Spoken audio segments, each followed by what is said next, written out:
একটি বড় junction railway স্টেশনের যাত্রী প্রতীক্ষায় অবশেষে অধৈর্য হয়ে ক্লান্ত অবসন্ন হয়ে ভদ্রলোক স্টেশন মাস্টারের ঘরে ঢুকলেন মেজাজ নিয়ে।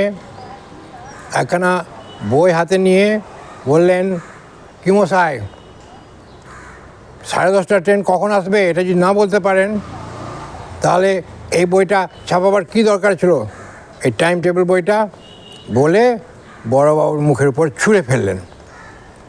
বড়োবাবু তো অভিজ্ঞ লোক, কিচ্ছু রিয়াকশান করলেন না, মাথা একটু ঝেড়ে নিলেন, ঝেড়ে নিয়ে আর শান্ত মেজাজে চুপচাপ থাকলেন।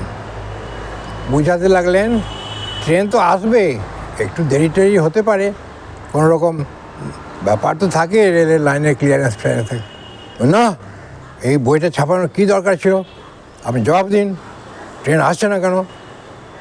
ভদ্রলোক এবার মক্ষম জবাব দিলেন। উনি অনেক দিনের প্রবীণ স্টেশন মাস্টার।